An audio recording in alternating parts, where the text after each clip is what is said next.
Tahukah Anda bahwa ketika Yesus berkata, "Aku ada," atau "Akulah," atau "Aku adalah," misalnya di dalam Yohanes 8 ayat 58, orang Yahudi itu langsung ingin melemparinya dengan batu. Mengapa? Karena mereka tahu Yesus sedang menyamakan dirinya dengan Allah sendiri.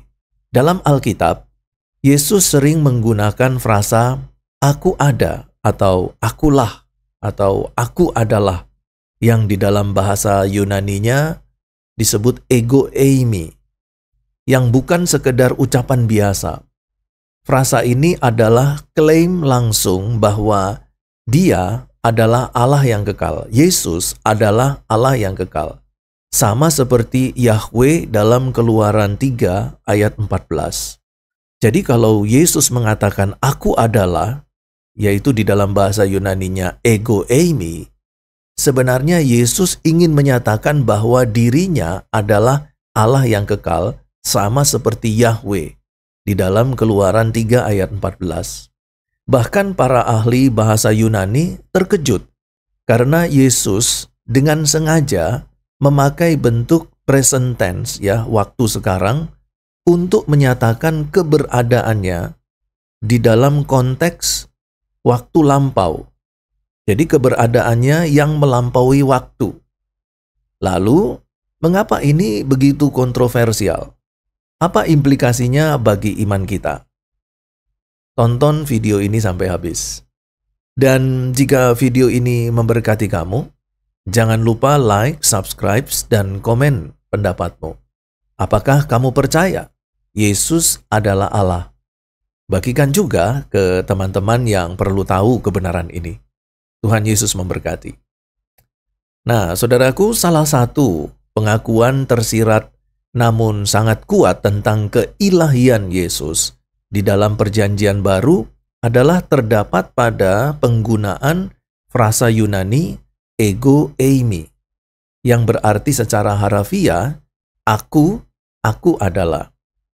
Ungkapan ini memiliki konotasi teologi yang dalam, karena secara eksplisit mengacu pada pernyataan Allah dalam Keluaran 3 ayat 14, ketika Allah berfirman kepada Musa, "Aku adalah aku."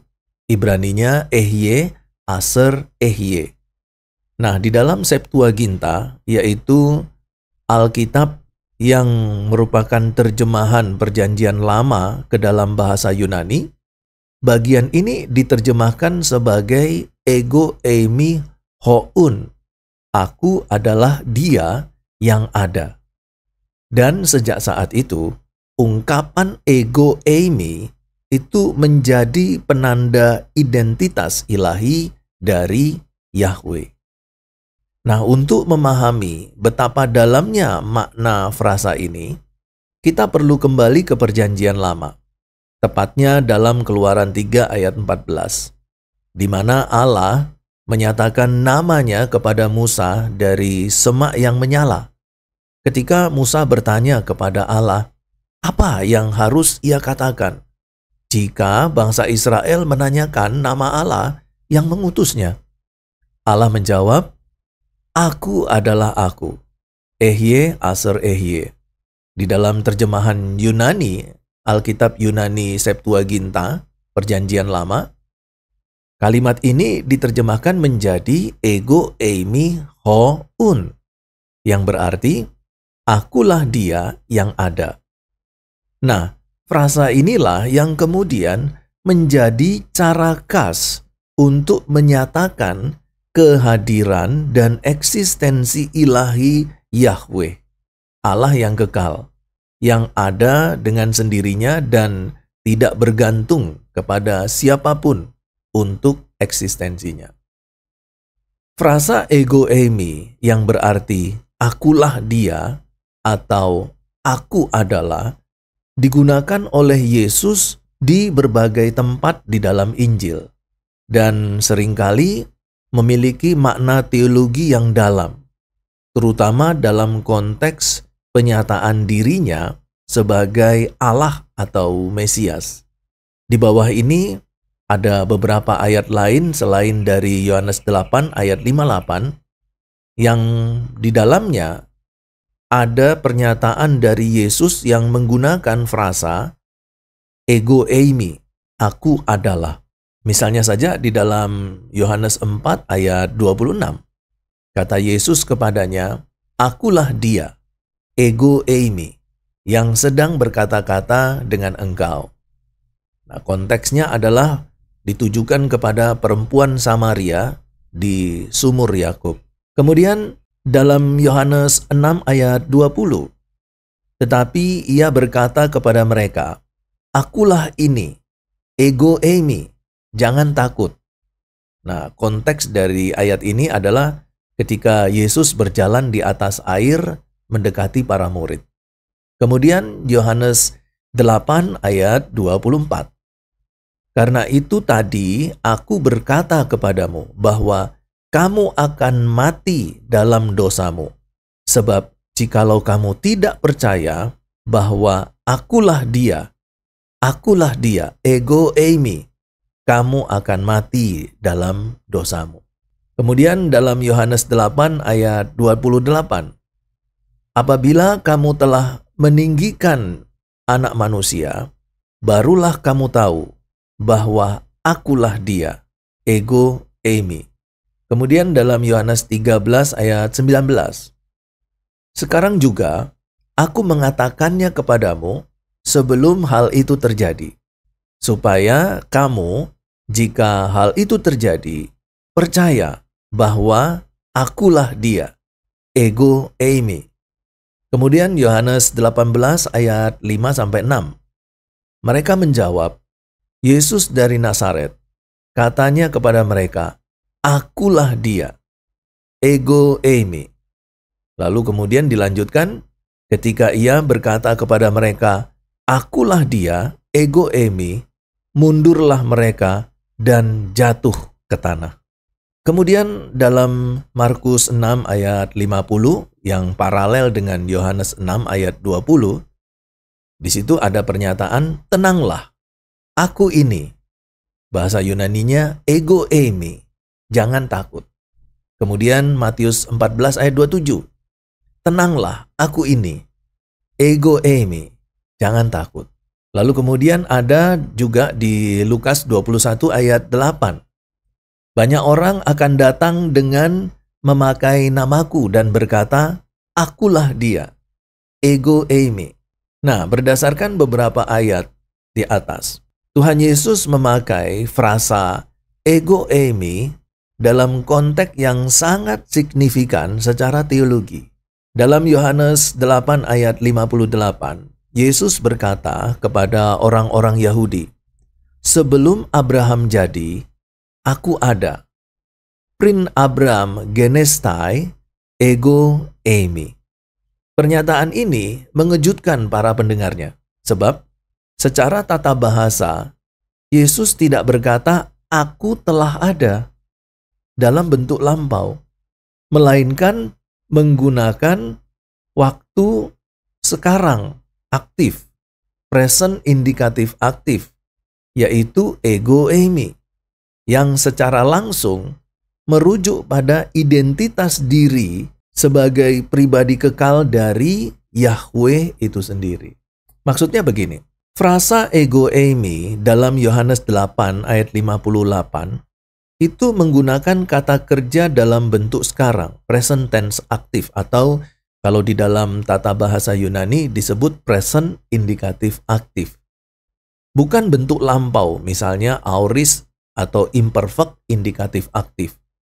Meskipun konteksnya merujuk pada waktu sebelum Abraham, prin Abram genestai. Nah, di sini Dr. D.A. Carson menegaskan bahwa struktur ini sengaja dipilih oleh Yesus untuk menekankan keberadaannya yang kekal, preeksistensi, bukan sekedar eksistensi temporal. Eksistensi temporal maksudnya adalah dalam kehidupan Yesus menjadi manusia dari lahir sampai dia terangkat ke surga. Itu eksistensi temporal. Dalam analisis parsing, eimi adalah present indikatif yang dalam konteks Yahudi, frasa ini menggemakan Keluaran 3 ayat 14, yaitu dari terjemahan Septuaginta, Alkitab Perjanjian Lama dalam terjemahan bahasa Yunani. Ketika Allah menyatakan diri sebagai ego eimi ho un, aku adalah aku.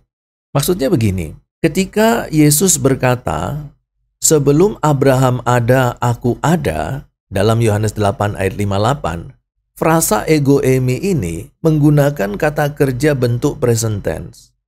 Ini sangat tidak biasa, karena konteksnya itu merujuk pada masa lalu, sebelum Abraham lahir. Ya, sebenarnya yang tepat adalah menggunakan bentuk past tense, atau apakah itu imperfect indikatif aktif atau aorist indikatif aktif, bentuk past tense. Biasanya untuk menyatakan keberadaan di masa lampau, bahasa Yunani menggunakan bentuk imperfect atau aorist. Dr. D.A. Carson menjelaskan bahwa pilihan kata kerja present tense, ego eimi, ini bukanlah kesalahan tata bahasa, melainkan klaim teologis yang disengaja bahwa Yesus ingin menegaskan bahwa keberadaannya itu tidak terbatas oleh waktu. Nah, dalam kaitannya dengan pernyataan Allah dalam Keluaran 3 ayat 14, frasa ego eimi bukanlah ucapan biasa dalam bahasa Yunani sehari-hari. Dr. Leon Morris mencatat bahwa frasa ini secara sengaja menggemakan terjemahan Yunani Septuaginta dari Keluaran 3 ayat 14, di mana Allah menyatakan dirinya sebagai ego eimi houn. Akulah aku yang ada. Bagi orang Yahudi yang mendengar Yesus, frasa ini langsung mengingatkan mereka pada pernyataan ilahi di semak yang menyala. Itulah sebabnya mereka marah dan ingin melempari Yesus dengan batu. Karena mereka mengerti bahwa Yesus ketika mengatakan aku adalah dengan menggunakan frasa Yunani ego eimi, itu sedang menyamakan dirinya dengan Yahweh itu sendiri. Nah, sekali lagi saya ingin menekankan makna teologis dari present indikatif ego eimi ini. Dalam analisa parsing, kata eimi adalah present indikatif yang secara harafiah dapat diartikan aku ada, atau akulah, atau aku adalah. Dr. Craig Keener menjelaskan bahwa dalam konteks Yahudi, frasa ini bukan sekedar pernyataan eksistensi, melainkan pengakuan tentang hakikat ilahi yang kekal. Jika Yesus hanya ingin menyatakan, aku sudah ada sebelum Abraham, dia bisa menggunakan imperfect tense. Tetapi dengan memilih present tense, dengan memilih tenses present tense, Yesus menyatakan bahwa keberadaannya itu melampaui waktu. Dia tidak memiliki awal dan tidak akan berakhir. Nah, mari kita lihat reaksi dari pendengar sebagai bukti bahwa para pendengar pada waktu itu, yaitu masyarakat Yahudi, sangat memahami apa yang dikatakan oleh Yesus. Respon orang Yahudi yang marah dalam konteks Yohanes 8 ayat 59 membuktikan bahwa mereka mengerti maksud Yesus.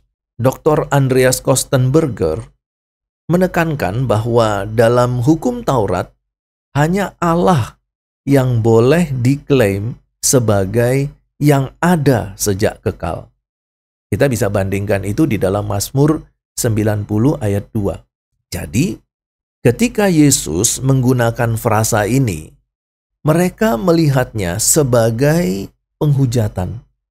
Karena tidak ada manusia biasa yang boleh mengklaim hal seperti itu. Nah, pernyataan Yesus ini bukan sekedar pelajaran tata bahasa saja, tetapi ini adalah satu fondasi iman Kristen. Dr. R.C. Sproul menyimpulkan, jika Yesus tidak benar-benar Allah yang kekal, maka seluruh Injil itu akan kehilangan maknanya. Hanya karena dia adalah aku ada, ego eimi, yang kekal, maka pengorbanan Yesus di kayu salib memiliki kuasa menebus dosa manusia untuk selama-lamanya. Jadi kalau kita perhatikan dalam penggunaan present tense, signifikansinya ya dari pernyataan Tuhan Yesus ego eimi, aku ada, untuk menyatakan keberadaan sebelum Abraham, itu secara gramatikal memang tidak lazim. Karena biasanya bahasa Yunani memakai bentuk lampau untuk peristiwa masa lalu. Dr. Leon Morris menjelaskan bahwa ini adalah klaim kesetaraan dengan Yahweh yang melampaui waktu. Aspek present di sini menekankan keberadaan Yesus yang terus-menerus, non-temporal, suatu konsep yang hanya cocok untuk Allah. Ayat Alkitab ini menggambarkan reaksi kuat pendengar Yesus waktu itu.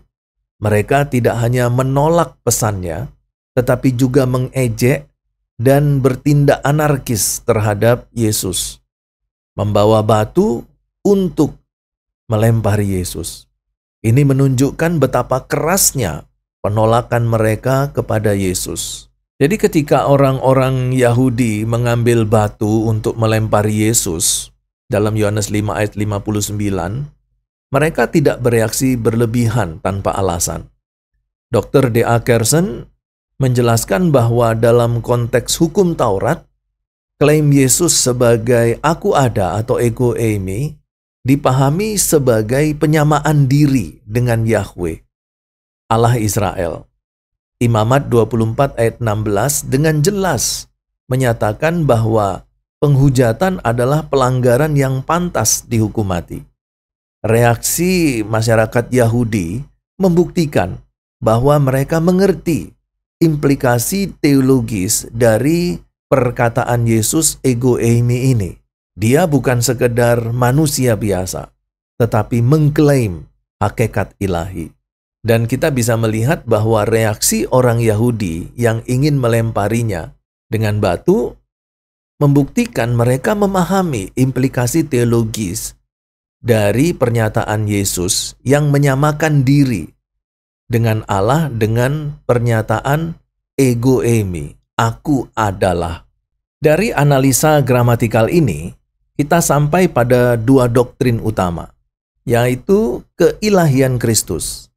Yesus bukan sekedar manusia, tetapi Allah yang kekal. Yohanes 1 ayat 1. Klaim pernyataan Yesus yaitu ego eimi adalah bukti bahwa Yesus adalah sumber keberadaan. Kolose 1 ayat 17. Kemudian yang kedua berkaitan dengan kesatuan antara PL dan PB. Yesus menggenapi nubuat tentang aku adalah dia, Yesaya 43 ayat 10, menunjukkan satu kesinambungan rencana keselamatan Allah bagi orang percaya. Ini berarti bahwa iman kepada Yesus adalah iman kepada Allah itu sendiri. Yohanes 8 ayat 24. Dan penyembahan kita kepada Allah didasarkan pada pengakuan bahwa Yesus adalah Yahweh yang menjadi manusia. Filipi 2 ayat 6-11. Pernyataan Yesus ini menjadi dasar penting untuk doktrin keilahian Kristus. Dr. Millard Erickson menjelaskan bahwa jika Yesus benar-benar mengidentifikasikan dirinya dengan Yahweh dalam Keluaran 3 ayat 14, maka ini membuktikan keilahiannya yang sejati. Ini bukan sekedar klaim moral atau spiritual, melainkan klaim ontologis tentang hakikat dari Yesus Kristus. Beberapa teolog liberal berusaha memisahkan Yesus sejarah dengan Kristus iman dengan mengatakan bahwa klaim seperti ini adalah tambahan penulis Injil. Namun, Dr. N.T. Wright membantah bahwa Tradisi tentang pernyataan diri Yesus ini terlalu kuat dan konsisten untuk diabaikan. Bukti tekstual dan kontekstual sangat mendukung keaslian dari pernyataan ini.